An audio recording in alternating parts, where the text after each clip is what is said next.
कितना होगा 39। ठीक, तो काइनेमेटिक्स, तो सबसे पहले अब डेफिनेशन बताओ मुझे, किस किस को पता है क्या होता है काइनेमेटिक्स का definition? What is kinematics?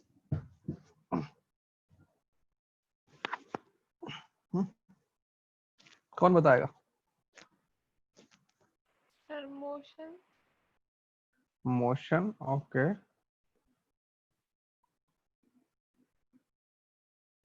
And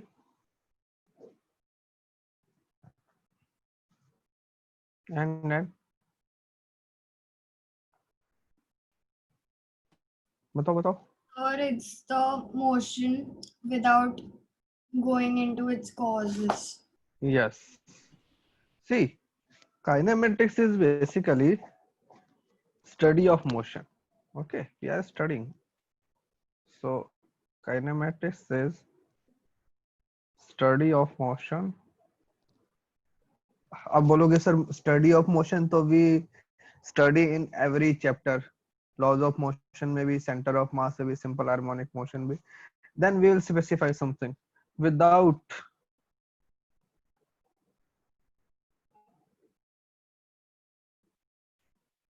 without knowing the cause.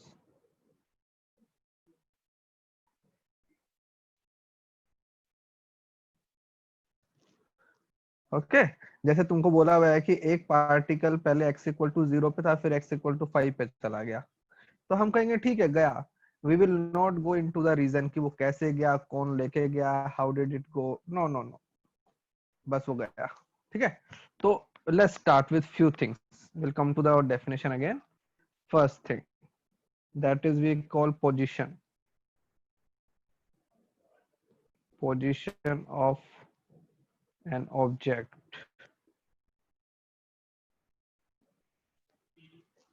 क्या मतलब होता है पोजीशन का? पोजीशन का मतलब होता है कि in the universe, if you are, suppose oh, this is my x axis, this is my y axis, if I take a point here, okay, and the coordinate of this point is xy, then I say xy, ये क्या है? What is xy?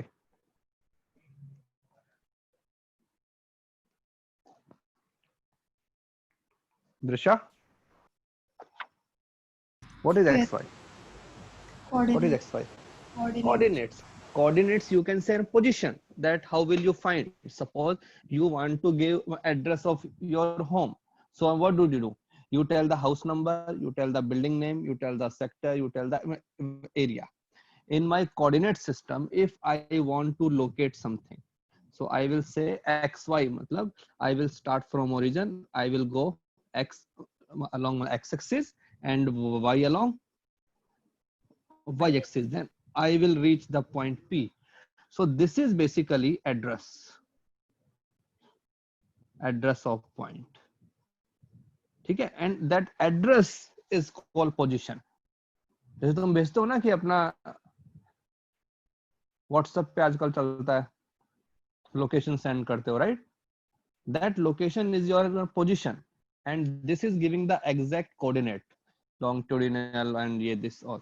तो हम यहाँ पे अगर अपने Cartesian system की बात करेंगे तो our position will be our x y coordinate, so this is our position, so this address is called position. If I talk about a position vector, suppose I want to represent this in a vector, so I will write position vector. तो बताओ क्या मतलब होता है position vector का? I started from here, this vector is my position vector, and generally I represent position vector by r vector. Small r is symbol for position vector. तो बताओ ये जो हमारा वेक्टर है जिसको I can say OP vector, OP vector का मतलब क्या हुआ? The starting point is O and the final point is P, I am looking at that point from here, तो इसको ऐसे देखूंगा ना इस लाइन के अलोंग। तो बताओ उस ये जो मेरा वेक्टर ओपी वेक्टर क्या बन जाएगा? वेक्टर रूट एडिशन ऑफ लगाना एक्स है? स्क्वायर। नहीं नहीं नहीं नहीं, in vector form. See I am going here. So this is x I cap. Then I am going upward. This is y j cap. So r vector will become x I cap plus y J cap. j cap. That's it.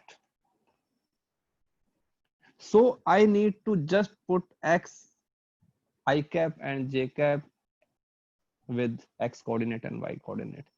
If I am moving in the 3 dimension, then there will one more coordinate will come, z k cap. Fine. Okay. If I want to know the magnitude of like OP vector, magnitude का मतलब क्या होता है? Length ना? Length of OP. क्या बन जाएगा length इसका? Root x square plus y Y square. square. We know how to find the magnitude of a vector like this. So this is the simple most thing in kinematics. Position. Now tell me, suppose I have a big line.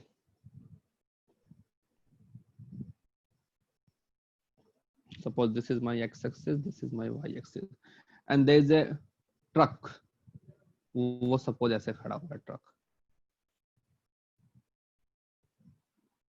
बताओ, अगर तुमसे कोई पूछे कि what is the coordinate of truck, क्या बताओगे?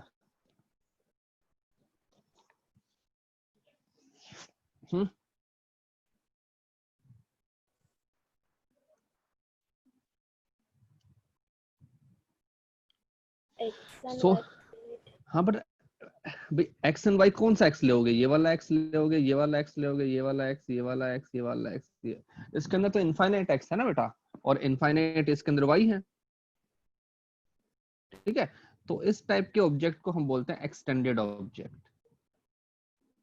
Extended object मतलब कि objects which have a dimensions, they are bigger in size, we cannot represent them by a point. Okay, so these are extended object.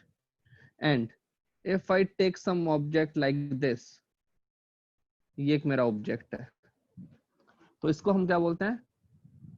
Point object. Point object, I can define coordinate of a point, right? I cannot define a coordinate of the whole thing, so I will say the xy. So what we'll do in kinematics,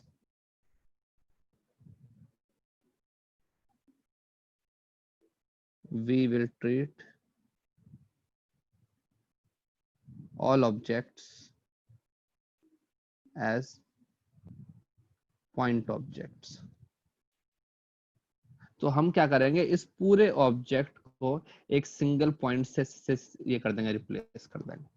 ठीक है, क्योंकि इतने बड़े object को study नहीं कर सकते ना, हमको पता ही नहीं ना पोजीशन क्या है उसका, कहाँ पे क्या है. तो अगर कोई बोलता है कि there is truck is moving, तो मतलब truck is also a point object only.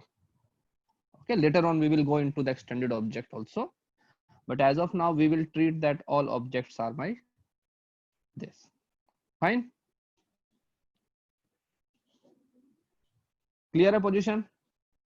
Yes, sir. Yes, sir. Okay. Now we'll come to definition of सबसे पहली चीज rest and motion. What is rest? What is motion? When do you say that the particle is at rest, and when do we say that the particle is in motion? Okay, tell me. A particle is in rest when it does not change its position in respect to its surroundings.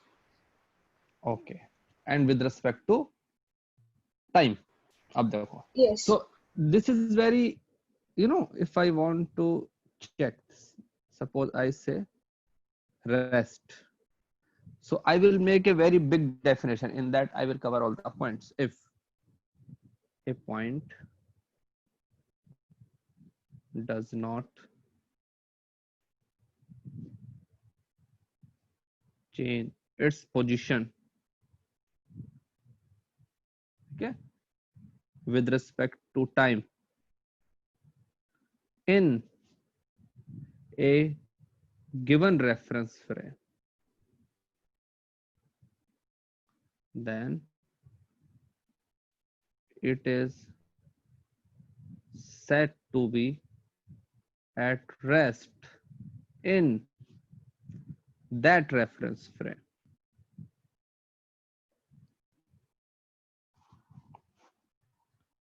Motion and rest are reference frame depending. Okay, तुम बताओ तुम्हारे घर की जो building है वो stationery है या फिर मूविंग है? स्टेशनरी. स्टेशनरी है क्योंकि हम वहां पे बैठे हैं, right. But if an observer is sitting at moon, तो वो क्या बोलेगा? Moving. वो तो बोलेगा ना moving, because the whole earth is moving according to him, right. So the if the whole earth is moving, that means the building is also moving, right. तो कोई भी पोजीशन जो है that depends on the reference frame. That is why I say this line is very important, in that reference frame. Okay, so this xy axis, this is my reference frame.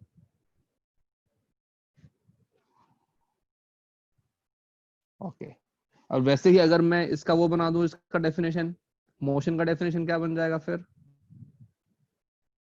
बताओ? Whole definition will be same but changing.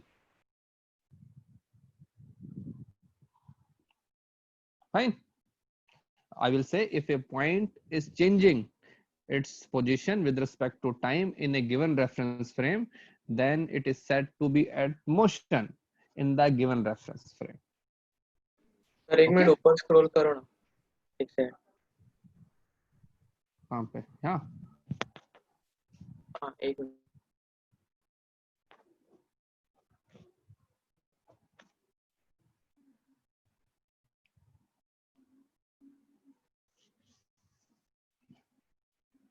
हाँ sir हो गया.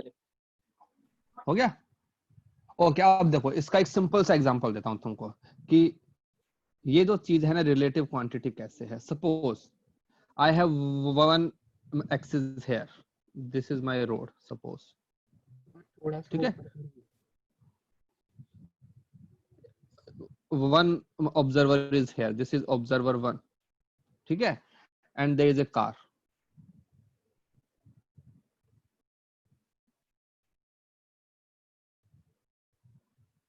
In the car, one observer is sitting here, this is observer 2, and there is a box which is kept at here, this is object, this is मान लो mass m. Okay, and the car is moving मान लो with the velocity v. Okay, so after some time, and what will happen? So this is my t equal to 0 starting point. Okay, after some time my car will come here,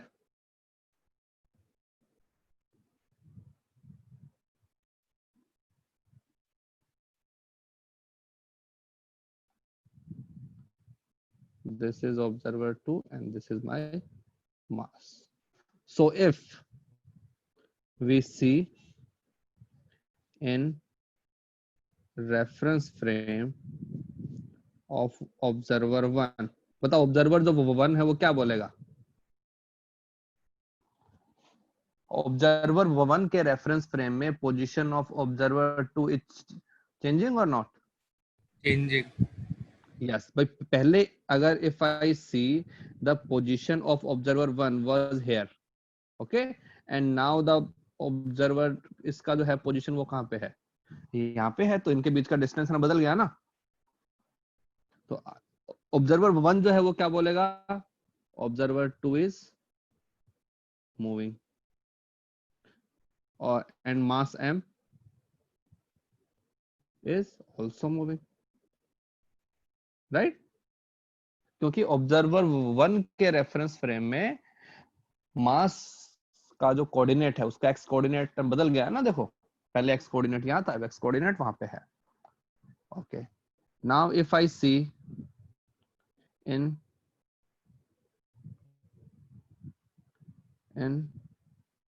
reference frame of observer 2 mass m, बताओ कि क्या कर रहा है, move कर रहा है या स्टेशनरी है? Stationary. स्टेशनरी। यस देखो ये जो ऑब्जर्वर 2 है ये क्या बोलेगा कि मास m is kept at A distance x not from me in the right side, और यहाँ भी क्या बोलेगा भाई इनके बीच का डिस्टेंस तो उतना ही x नॉट ही है, और कहते राइट साइड में। Is that rest? This is same as suppose two guys are going in a car, ठीक है, तो ग्राउंड फ्रेम में they are moving, but in the reference frame of each other they are stationary. तुम कहते हो ना कि हम तो आराम से बैठे हैं, हम क्या कर रहे हैं, ठीक है। तो all motions, so you can say all motions are relative. Relative का मतलब क्या होता है? Reference frame dependent.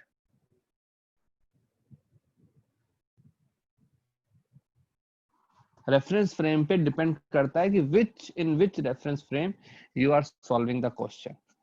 Okay, so will make a note. Generally if nothing is specified, we will assume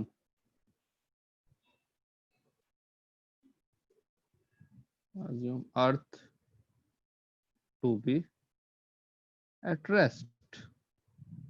We will assume कि earth stationary है, and we will solve all question in earth's reference frame. जो भी हमको question solve करना है हम earth के reference frame में सॉल्व करेंगे। We will assume that earth is stationary, moon move कर रहा है, सन भी मूव कर रहा है, लेकिन हम नहीं कर रहे, ठीक है।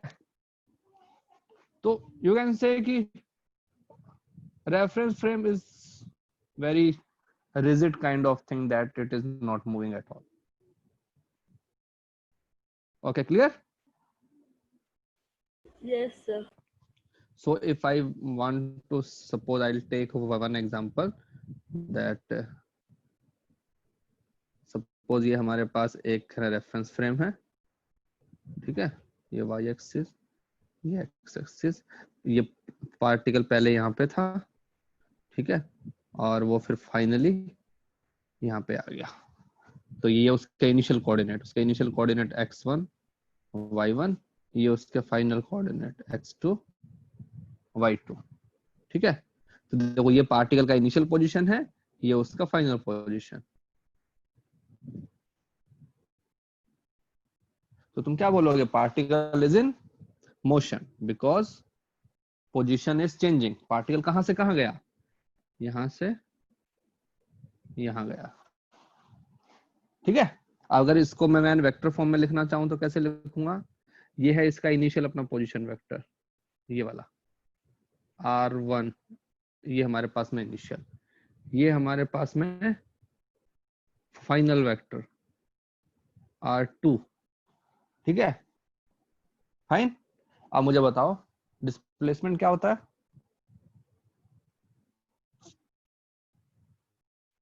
Displacement position minus initial. हाँ, क्या डिस्प्लेसमेंट की अगर simple definition if will see, shortest distance. displacement is the shortest distance between 2 points. So suppose this point is A, this point is B, then the green line will be my displacement because this is the shortest distance between A and B. So suppose I have write it जैसे vector D, तो बताओ इस वाले कहते triangle में OAB में और vector addition लगाओ तो क्या बन जाएगा? तुम लिखोगे R1 vector plus D vector should be equal to R2 vector. तो हमारा इजी क्या बन जाएगा? D vector R2 vector minus R1 vector, मतलब कि displacement equal to final position minus initial position. देखो ना, ये हमारे पास फाइनल पोजीशन है R2 और ये हमारे पास में इनिशियल पोजीशन है, उसका मैग्नीट्यूड भी निकाल लेंगे हम if we are subtracting two vectors. So if a particle is moving, then displacement will be there. So let's start with the displacement thing. Okay, so what is a displacement?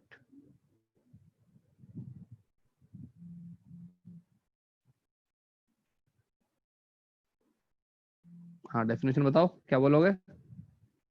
Shortest distance traveled by an object. Shortest path, or you can say distance between 2 points. Okay, अब I will specify something. It is a vector quantity.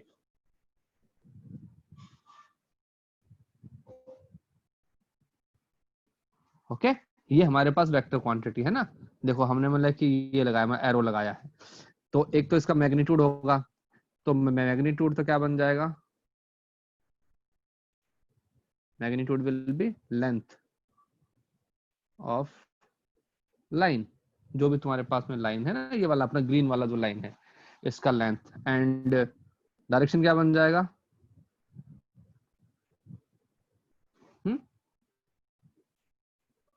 Start point two and point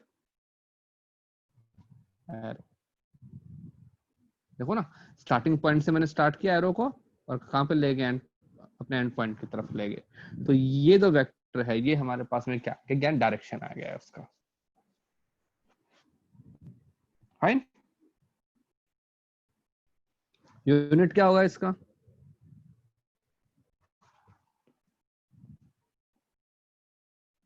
unit Meter.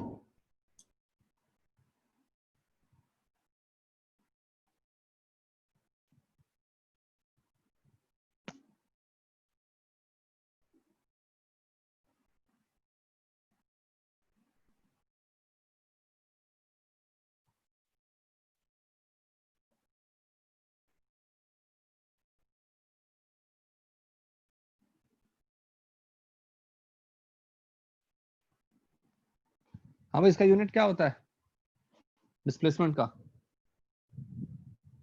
Metre. ठीक है ना, क्योंकि displacement is the length of the vector ना, and length is in meter. So okay, now we'll come to some questions. Suppose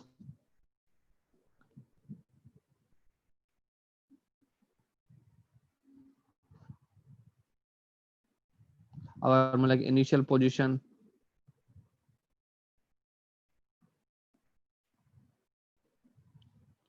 (1, 2),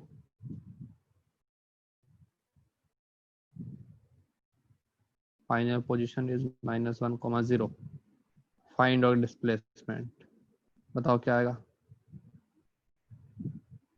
तो हम लिखेंगे कि हमारा डिस्प्लेसमेंट वेक्टर क्या होता है?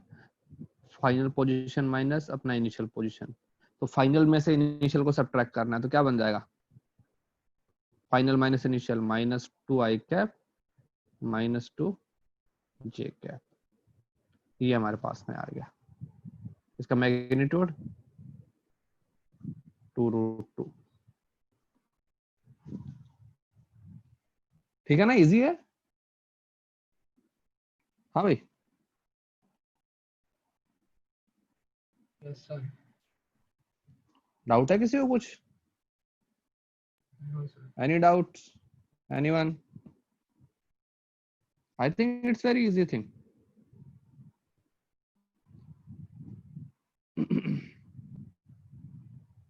अथर्व, ये कैसा डेफिनेशन बताया तुमने? The branch of mechanics concern with the motion of object without references to the force which causes the motion. Yes, बड़ा कॉम्प्लिकेटेड बता दिया यार.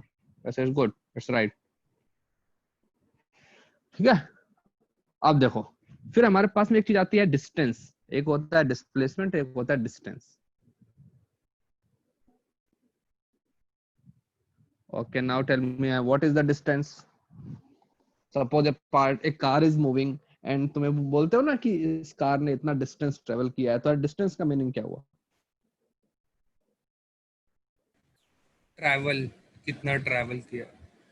तो हम बोलते हैं कि टोटल लेंथ ऑफ पाथ. ठीक है, तो सपोज अगर एक पार्टिकल ने यहाँ से स्टार्ट किया and it has gone like this, okay, point A to point B. So if I want to calculate the distance, so I will calculate this, इन सबको एड अप करूंगा, ठीक है। तो लेंथ इज डिस्टेंस और displacement कितना हो गया इस केस के अंदर? क्या होता है डिस्प्लेसमेंट? फाइनल पोजीशन को इनिशियल पोजीशन से मिला दिया, तो ये हमारे पास में क्या बन गया? डिस्प्लेसमेंट। तो आई कैन राइट डिस्टेंस जो है वो हमेशा ही बड़ा होगा या फिर इक्वल हो सकता है मैग्नीट्यूड ऑफ डिस्प्लेसमेंट के। हाँ भाई, राइट, देखो ना। ओके, इसका ये जो है ये हमारे पास में स्केलर चीज है, क्योंकि इसके अंदर सिर्फ क्या आ रहा है? लेंथ आ रहा है। इसका ये क्या होगा? Unit metre. अब जैसे हम एग्जांपल देखते हैं। सपोज एक सपोज कहते हैं ये है ना, तुम्हारे पास है सर्कल है, इसका रेडियस आर, यहां से स्टार्ट किया पार्टिकल ने ए और यहाँ पे आ गया बी पे। From A to B distance कितना होगा? डिस्प्लेसमेंट कितना होगा? बताओ।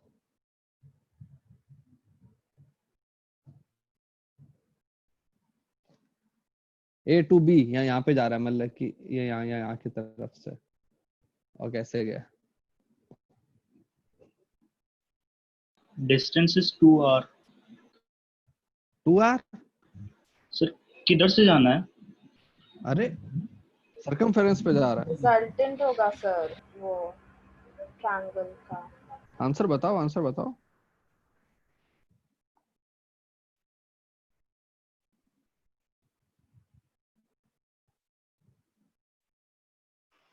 Half pi r distance.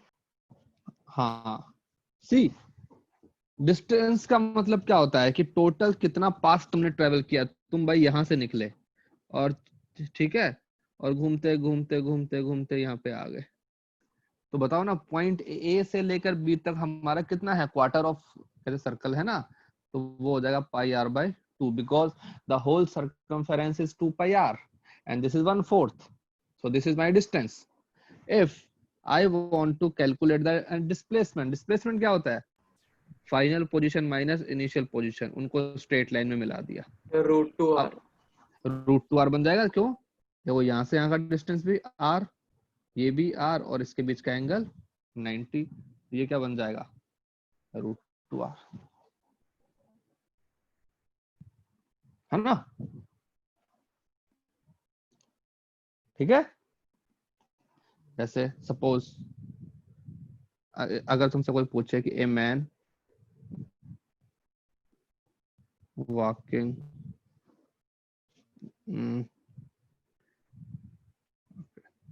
a man starts from origin, goes 30 meter towards north, then 40 meter towards west. Find distance and displacement. बताओ। अब देखो डिस्प्लेसमेंट का तुमको मैग्नीट्यूड भी बताना है और ना, और डायरेक्शन भी बताना है, क्योंकि स्पेसिफाई कर दिया ना उसने टुवर्ड्स नॉर्थ वेस्ट। तो बताओ कैसे करोगे आप? सबसे पहले इसका डायग्राम बनाओ।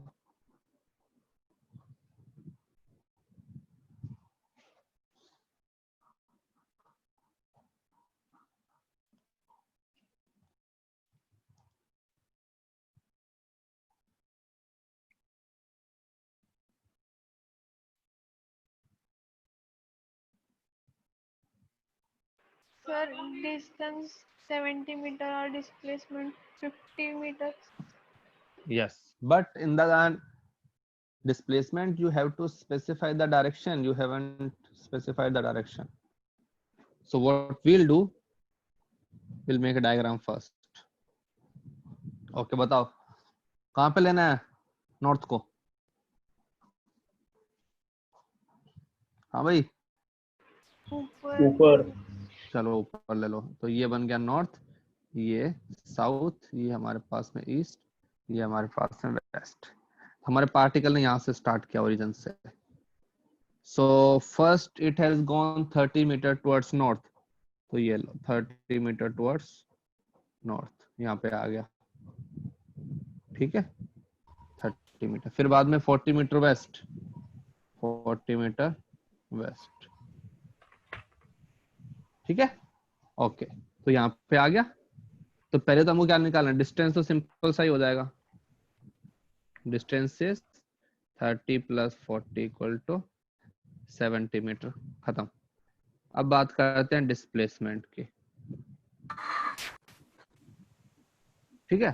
तो हमारा डिस्प्लेसमेंट होता है the straight line distance between final position and initial position. This line will be my displacement. So I can put the Pythagoras and I'll get the answer as root 30 ka square plus 40 ka square. So it will become 50, but I have to specify the direction. तो बताओ कैसे बताओगे direction को?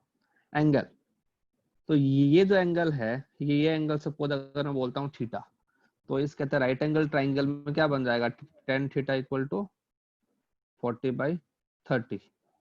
सो tan theta equal to 4/3। Theta का value कितना आएगा, 53।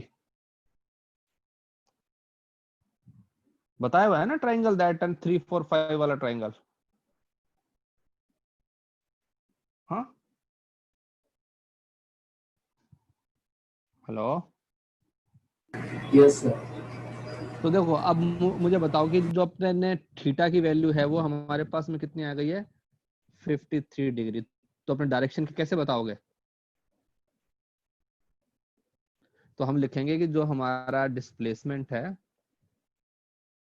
Displacement is 50 metre, ठीक है ठीक है। अब इसको स्पेसिफाई करना है वो डायरेक्शन, तो लिखेंगे 53 डिग्री, बताओ वेस्ट ऑफ नॉर्थ।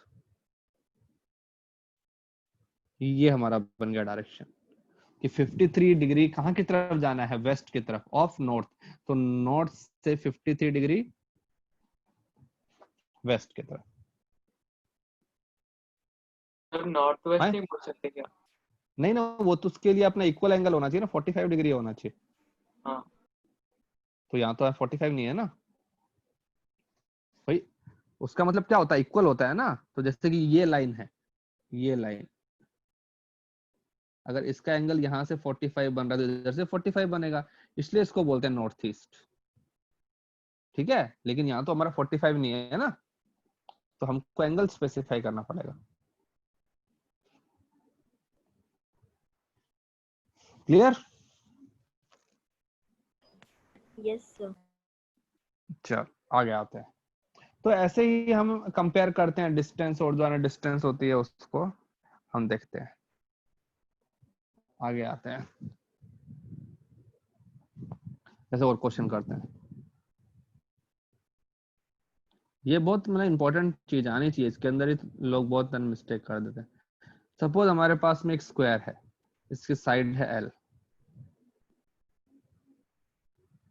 तो ये पॉइंट है A, ये point B, point C, point D, ठीक है। फ्रॉम A टू B बताओ डिस्टेंस क्या है, डिस्प्लेसमेंट क्या है? L।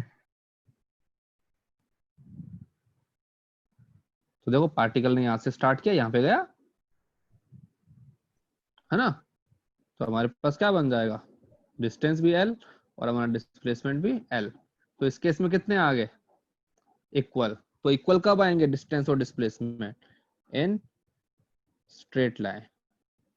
when particle is moving in straight line without stopping.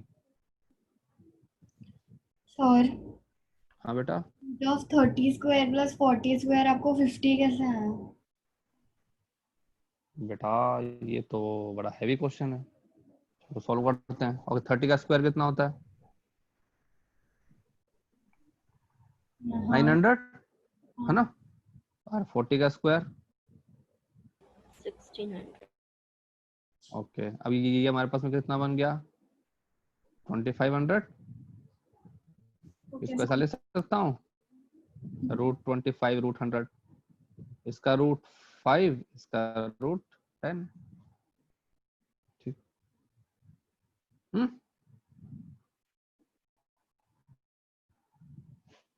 if I am going from A to B to C to D, बताओ अब क्या हो जाएगा?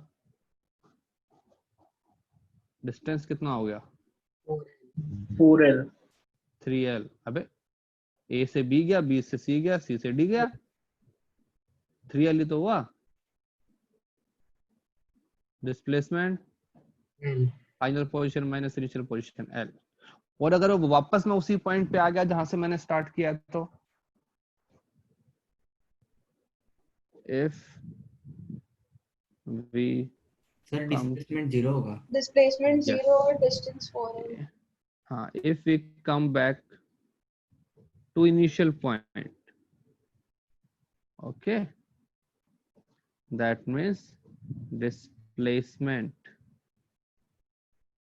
equal to 0। जैसे कि अगर इस वाले क्वेश्चन के अंदर वापस अगर तुम पूरा एक साइकिल कंप्लीट करके वापस वहीं पे आ जाओ जहां से तुमने स्टार्ट किया था, तो हमारा डिस्प्लेसमेंट कितना बन गया? 0 बन गया।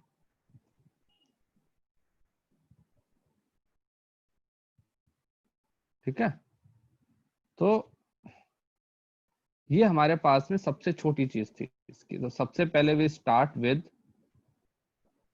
जैसा पोजीशन, वी स्पेसिफाई पोजीशन, फिर वी स्टार्ट दिस। अब there is a formula, we call that how to find path. See, displacement is easy. Displacement is just final position minus initial position, right? Suppose यहां से एक particle ने यहां से start किया और वो यहाँ पे आ गया। ठीक है, इस पॉइंट के कोऑर्डिनेट x1 y1, इसके coordinate x2 y2। Roll up करो ना। हाँ,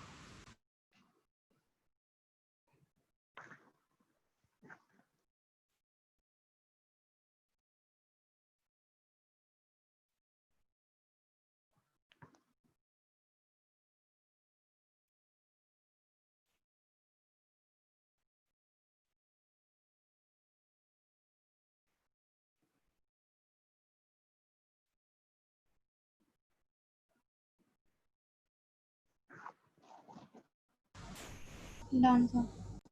no? Okay, so if I want to calculate the displacement,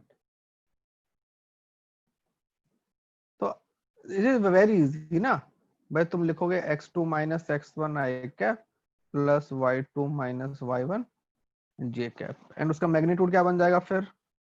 इसका square, x2 minus x1 square plus y2 minus y1 square, right? तो ये तो एकदम इजी है। But when it comes to the distance, distance कैसे कैलकुलेट करें? यहाँ तो हमारे पास में कोई बात नहीं, स्क्वायर था, वी नो द फॉर्मूला। यहाँ पे हमारे पास सर्कल था, we know the formula. But if I give you a path like this, कि पार्टिकल ऐसे गया,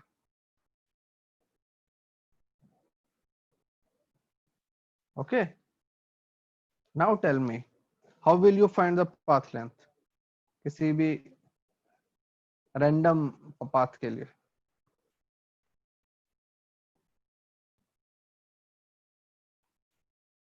वो मान लो ऐसे गया और हमको नहीं पता ये जो अपना फंक्शन है वो कैसा है, So for this we use a differentiation.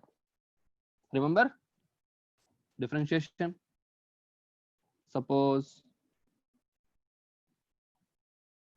अगर हमारे पास में एक ऐसा कर्व है, ठीक है, हम एक यहाँ पे एलिमेंट लेते थे dx, राइट, एक यहाँ पे एलिमेंट लेते थे अपना dy, ठीक है, इसको हम बोलते थे कि ये एंगल 90 डिग्री है, and this line is approximately straight line, right? अब याद है? Yes, sir. Yes, sir. हाँ, तो देखो इसके अंदर if I want to check the path length, तो this is my path length, that tangent this, suppose I call it an dl, मतलब कि स्मॉल लेंथ। अब मैं इसके आगे एक और एलिमेंट लूंगा भाई, ऐसा एक अपने एक और एलिमेंट लिया, फिर इसको कर दिया, फिर यहाँ पे एक और एलिमेंट लिया, इसको कर दिया, तो I will say that total path length, अगर मुझे निकालना है तो एक स्मॉल मैंने एलिमेंट ले लिया dl, और उसको मैंने क्या कर दिया, इंटीग्रेट कर दिया। भाई इंटीग्रेशन का मतलब क्या होता है, समेशन, तो हमने उसको इंटीग्रेट कर दिया, तो dl आ गया हमारे पास में। तो मैं कहूंगा total path length l equal to होगा इंटीग्रल dl। अब इसको चेंज करते हैं, बताओ, इस कहते राइट एंगल ट्राइंगल में dl क्या बन जाएगा, dl बन जाएगा रूट dx का होल स्क्वायर प्लस dy का होल स्क्वायर, क्योंकि राइट एंगल ट्राइंगल है ना। ओके, इसमें से काम करो, वो dx स्क्वायर को कॉमन ले लो, तो dx स्क्वायर अगर मैं कॉमन ले लूंगा तो क्या बचेगा, यहाँ पे बचेगा 1, और यहाँ पे क्या बचेगा, dy बाई dx का होल स्क्वायर। फाइन। अब ये तो अपना dx है, ये तो अपना बाहर आ जाएगा, ठीक है। और बताओ ये क्या होता है, dy बाई dx क्या होता है, f डैश x इसका होल स्क्वायर और इनटू dx। ये हमारे पास बन गया पाथ लेंथ।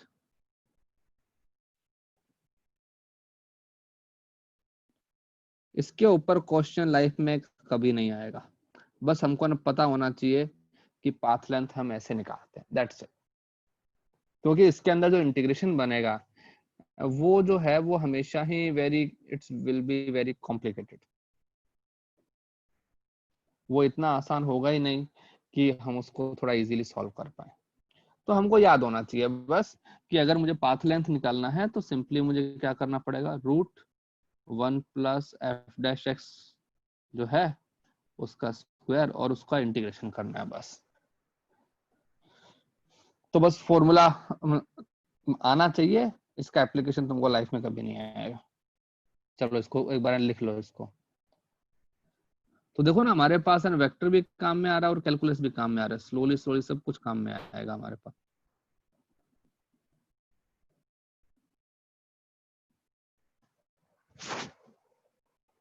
सर इस पे कोई भी एग्जाम पे क्वेश्चन नहीं पूछते ना, पाथ नहीं, क्योंकि इसका जो इंटीग्रेशन है वो बहुत कॉम्प्लिकेटेड बनता है, जिसको सॉल्व करना मुश्किल होता है। तो तुम फिजिक्स के अंदर वो तुमसे इतना मुश्किल इंटीग्रेशन नहीं पूछते हैं, लेकिन हमको आना चाहिए ना, we should know the procedure कि फाइंड कैसे करना है।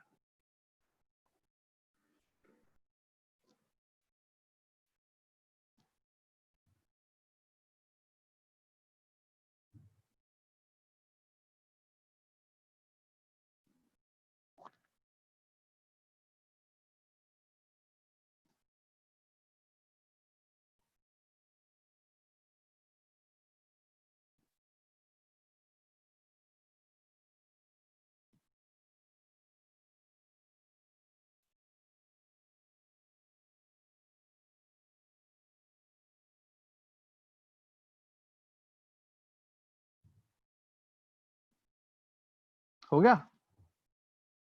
1 मिनट।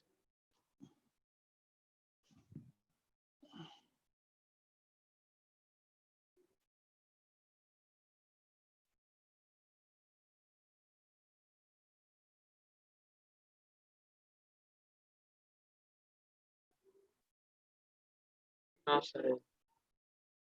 हम्म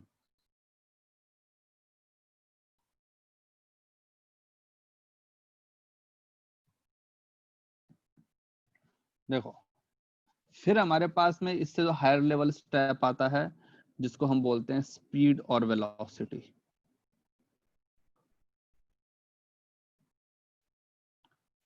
तो स्पीड और जो वेलोसिटी है, we divide this thing into two part. Okay, first of all we will study speed, तो जिसको हम बोलते हैं एवरेज स्पीड।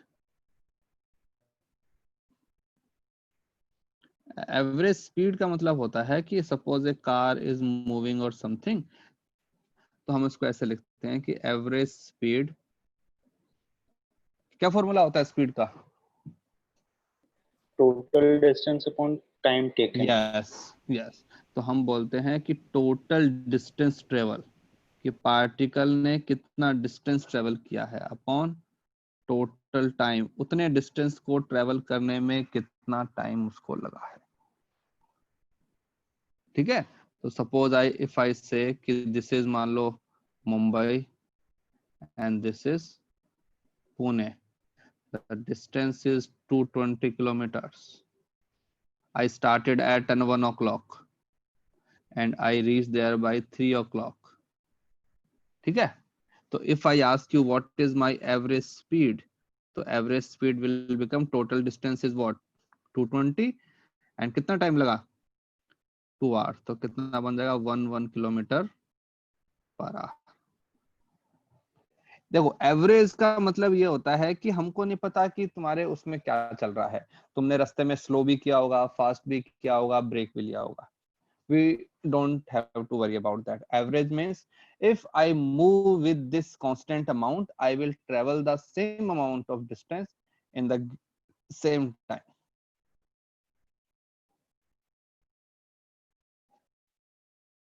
Fine. अगर ऐसे ही if I talk about average velocity,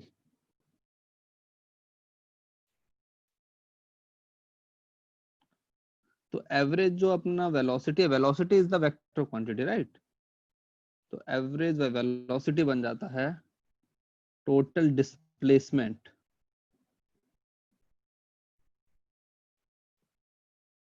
upon total time.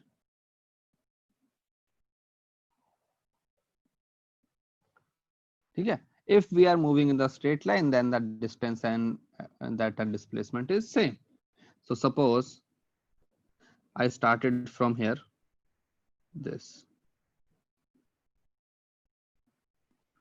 point A, B, C, D.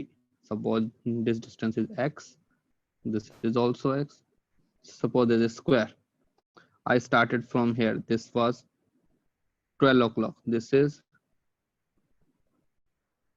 2 p.m, this is 3 p.m, this is 4 p.m. ठीक है, now if I ask you average speed between A to C, बताओ क्या होगा?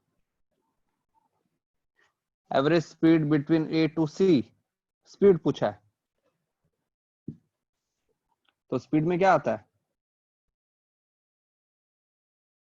Total distance upon total. Total distance upon total time. So if I am going A to C, what will be my total distance? 2x, and what is the total time? 3 hours, right? तो 3, तो कितना बन जाएगा? 2x by 3. If I ask you what is average velocity between A to C, तो क्या बन जाएगा हमारा? डिस्प्लेसमेंट कितना हो गया A to C में? This is my displacement, the diagonal. So it will become root 2x by 3. उतना ही टाइम लगा है, कितना बन जाएगा? root 2x by 3. So average velocity के लिए we need total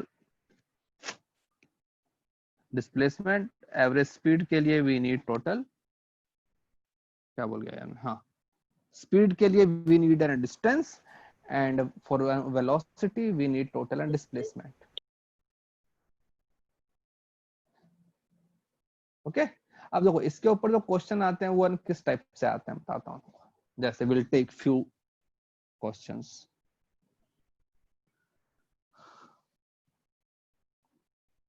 A car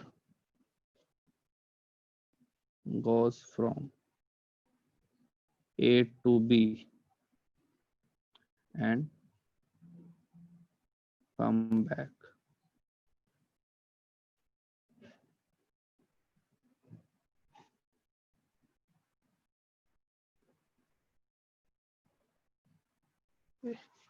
While going, ठीक है, जब कार यहां से जा रही है, ये पॉइंट हमारे पास में A, ये पॉइंट हमारे पास में B. When it is going, the speed is V1. जब ये वापस आ रहा है तो speed is V2. Find average speed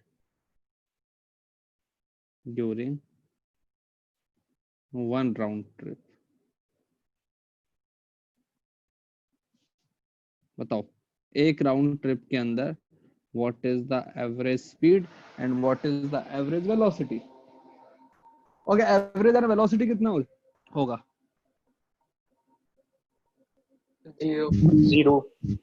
Average velocity will become 0 because the particle has come back to the initial position, so the displacement is 0. So if the displacement is 0, that means the velocity is 0. So we are talking about speed only. So what is the average speed? V1 plus V2 upon 2. Okay. How did you solve it? कैसे किया?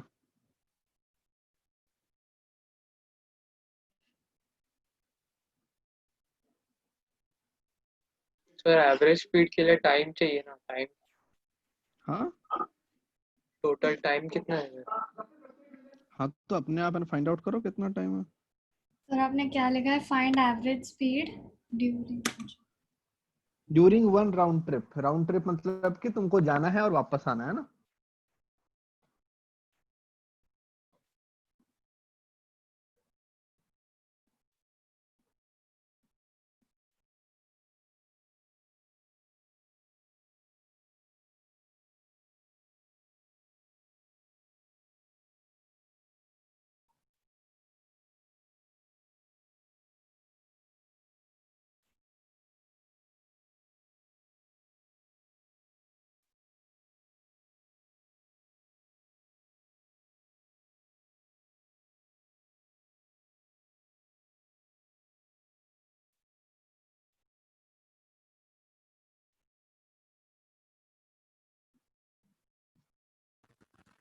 Sir, 2 times AB divided by T1 plus T2.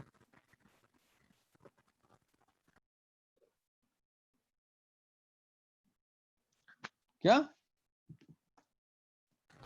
कैसे 2 किया? times AB divided by T1 plus T2. नहीं नहीं तो हमको AB भी नहीं पता और हमको T1 T2 भी नहीं पता। So V2 minus V1 upon T. And what is T?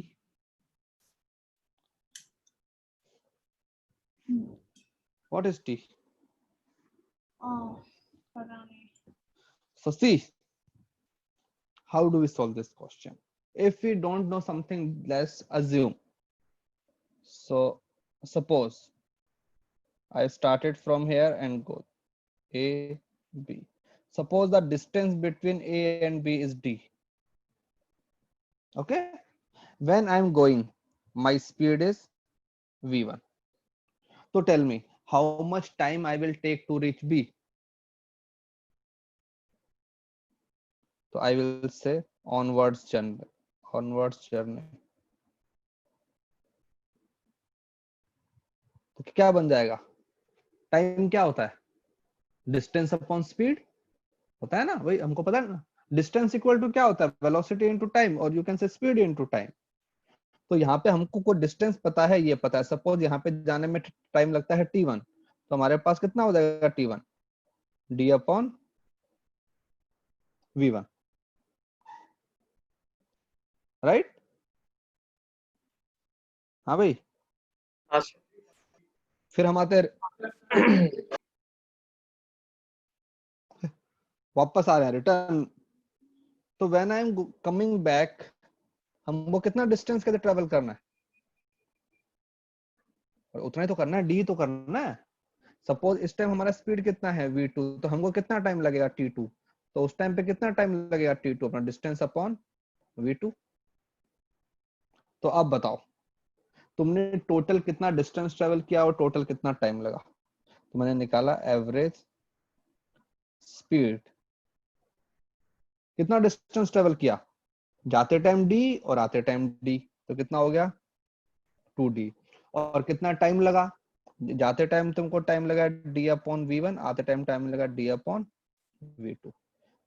अब देखो कैंसिल हो जाएगा ना d, तो क्या बन जाएगा 2 1 upon v1 plus 1 over v2, so it will become 2 v1 v2 upon v1 plus v2। बताओ किस किस का आया।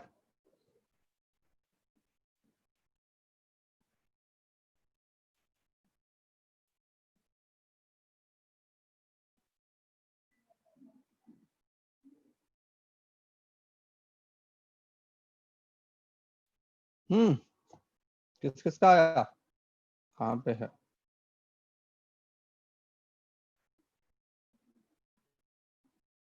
हर्ष, क्या किया तुमने?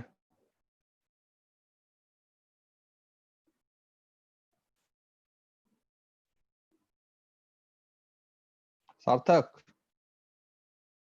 यस सर, क्या किया रिलेशन तुम? लगा रहा था सर, वैसे स्पीड का और डिस्टेंस का। हाँ तो देखो, if you don't know something तुम उसको अज्यूम कर लो और एंड में आके we will like eliminate that. Riya, Riya, Thane वाली रिया,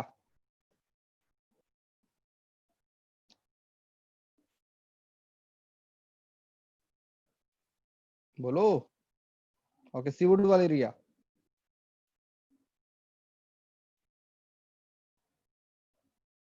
बोलते ही नहीं हो यार तुम लोग।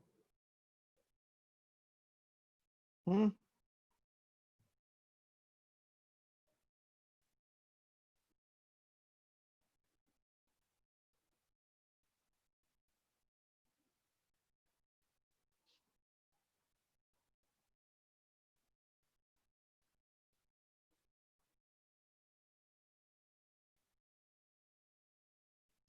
तो इस टाइप से हम क्वेश्चन के अंदर वेरिएशन लेके आ जाते हैं। जैसे let's do more question. Suppose तुमको एक कॉम्बिनेशन दिया हुआ है,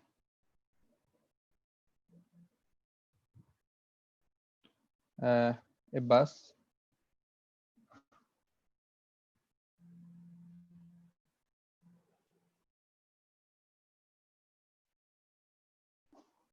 a bus goes from A to B in given manner। Okay, अब उसके कंडीशन दी हुई है, कैसे? half of the time speed was v1, other half of time speed was v2, find average speed। चलो सॉल्व करो। तुमको दे दिया कि एक बस है जो कि उसको पॉइंट ए से पॉइंट बी पे जाना है, half of the time, suppose total time of travel 4 hours है, तो इनिशियली 2 आवर उसका स्पीड था v1 and the remaining 2 hour the speed was v2। You have to find out the total.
कैसे कर रहे हो?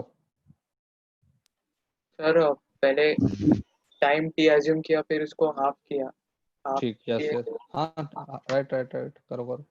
सर आंसर सर मेरा आया आंसर क्या है आंसर?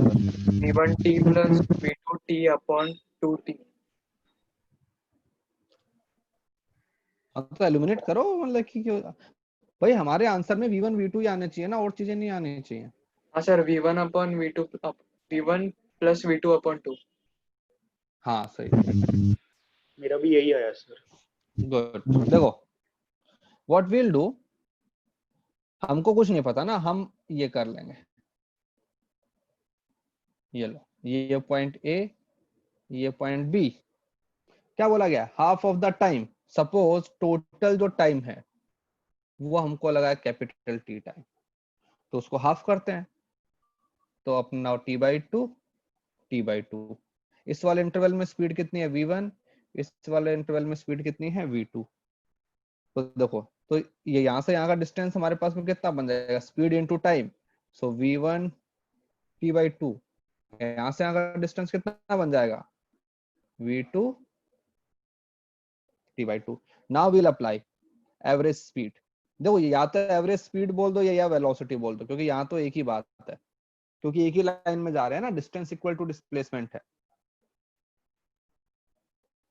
तो बताओ कितना डिस्टेंस है टोटल?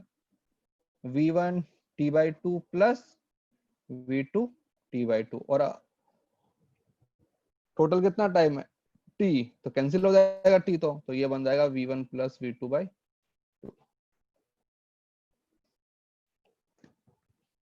बताओ किस किस का आया?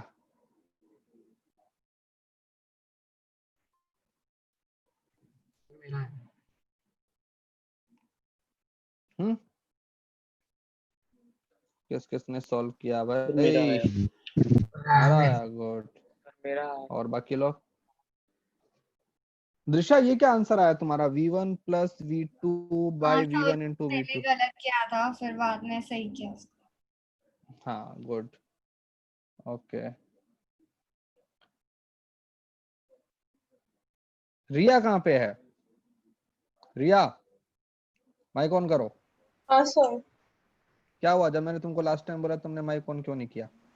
सर वो तब नहीं हो रहा था, पता नहीं क्यों। ओके, आंसर क्या आया? सर मुझे पहले रॉन्ग आंसर आ रहा था, बट देन फिर आपने स्टार्ट किया ना सम, तब फिर समझ गया क्या हाँ, मिस्टेक थी। Yes, good. तो see we have to check the procedure that how will we arrive at the solution. अब देखो इसके अंदर और भी कॉम्प्लिकेशन आ सकते हैं, जैसे एक क्वेश्चन देता हूं, half of the journey.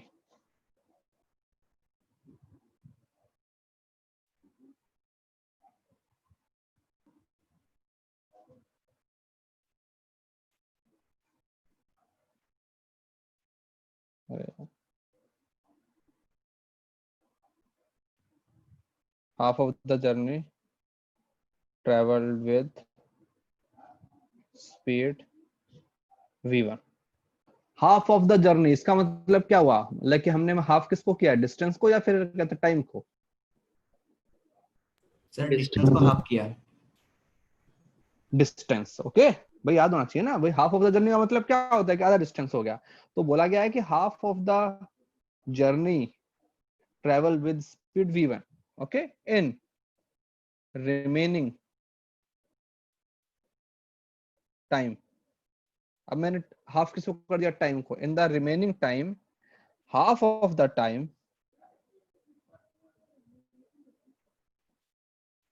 speed was v2 and then v3। find average speed। चलो करो।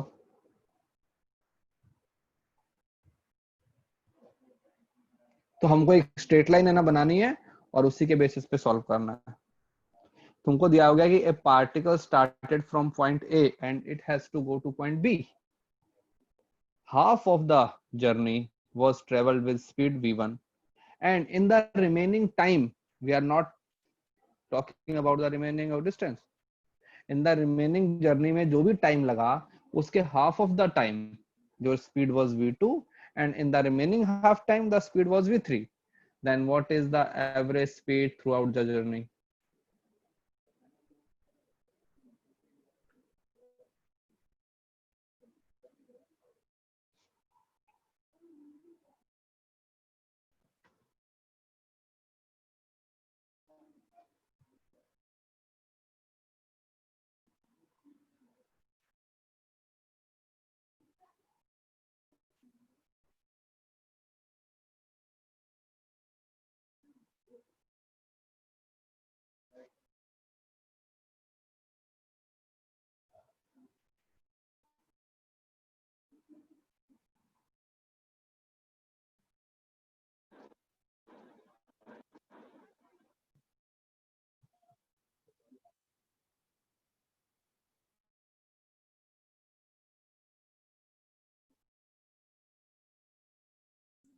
सर एक सेकंड स्क्रॉल अप करो ना. क्या आंसर आया बेटा?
सर मेरा आ गया. क्या आया बताओ? 4v1 plus v2 plus v3 upon 2.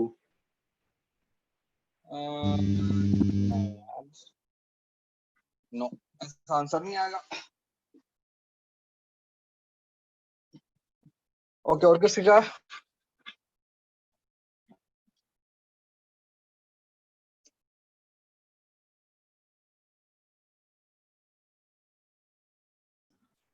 Four v1 plus v2 plus v3 by 2.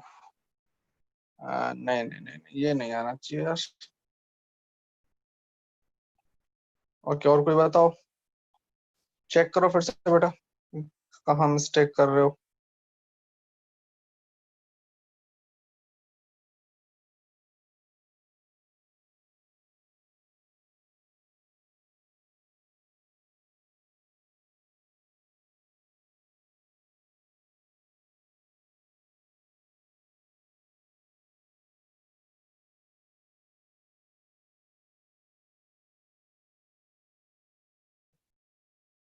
देखो, सबसे पहले हमने बनाया स्ट्रेट लाइन. हमको पहले डायग्राम बनाना है. This is my straight line. Okay, suppose the total distance is what? d. ये हमने अज्यूम कर लिया. ओके, अब मुझे बताओ, half of the journey travelled with speed v1. Half of the, पहले इसको हाफ कर दो. सपोज यहाँ पे हाफ हो गया. इस पॉइंट को a बोला, इसको b बोला. यहाँ से यहाँ का डिस्टेंस कितना है? a to b, d/2. Right, half कर दिया ना डिस्टेंस को. Devansh? Yes sir.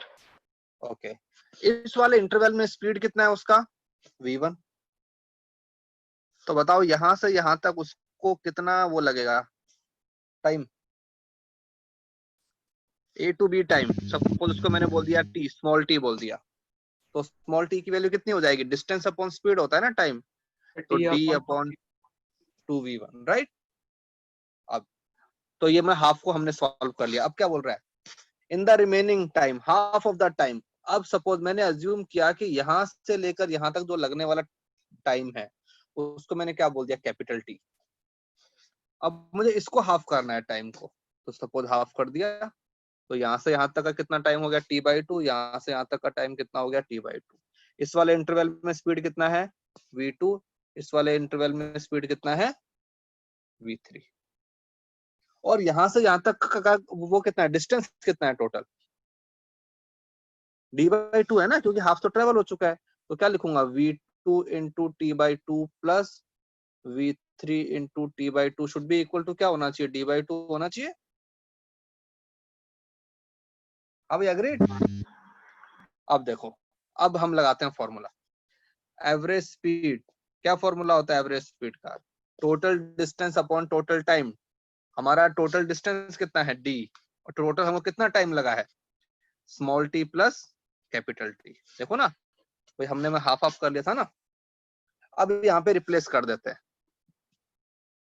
Small d, t1 का वैल्यू कितना है, ये अपना स्मॉल t का value d/2 v1 plus, now I need the value of capital T। Capital T का वैल्यू मेरे पास में यहां से आएगा, इस वाली इक्वेशन से। ये देखो यहां से क्या बनेगा, कैपिटल T बनेगा d/v2 प्लस v3, उसको यहाँ पुट कर दो, तो d/v2 प्लस v3।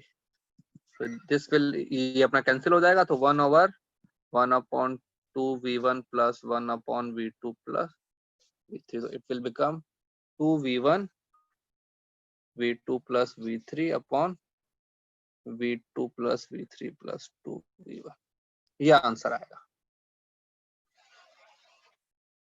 तो हमने देखो, how did we start, we start with the straight line, और स्ट्रेट लाइन में जो जो कंडीशन हमको गिवन थी उनको हमने किया। पहले उसने बोला हाफ ऑफ द डिस्टेंस, तो हमने इस पे आगे पॉइंट बी पे आगे, a to b, my distance is in d/2, my velocity is v1, okay, so my time taken will be a distance upon speed, so d/2 v1। in the remaining part, suppose a b to c, it is given that half of the time, so half of the time, so I assume that the total time is t, so half of the time will become t/2, and the speed is v2 and v3, so the remaining half distance will become v2 into t/2, v3 into t/2 equal to d/2। so in this way I got the value of t, capital T।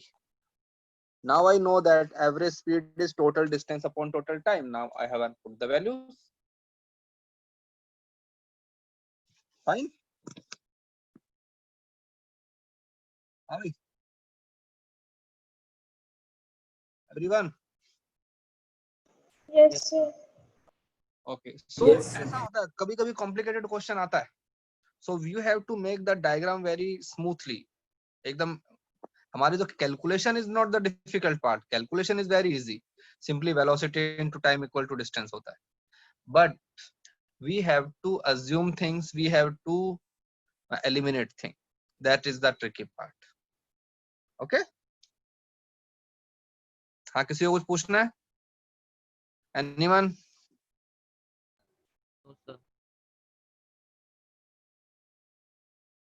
हाँ भाई, कोई भी? चलो तो ठीक है, आज के लिए हम इतना ही करेंगे। अपना जो वो जो है ना ट्यूटोरियल, जो अपना काइनेमेटिक्स वाला जो मैंने पीडीएफ डाला है, उसका लेक्चर 1 एक बार स्टडी करना, उसके क्वेश्चन कैसे ट्राई करने का कोशिश करना, ठीक है। Okay, sir. चलो bye bye. Thank you, sir. Thank you, sir.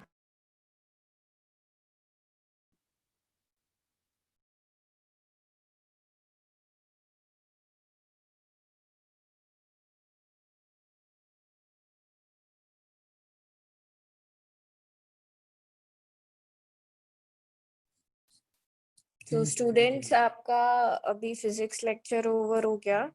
I have made a absentees call and related to that, other students, जो भी बच्चा भी फिर से inform कर रही हूँ कि बीच lecture में अगर आप लोग का connectivity issue होता है या फिर आप per day का lecture attend नहीं कर पा रहे हो, inform me first। मेरा number WhatsApp group पे है, my name is Kritika, okay।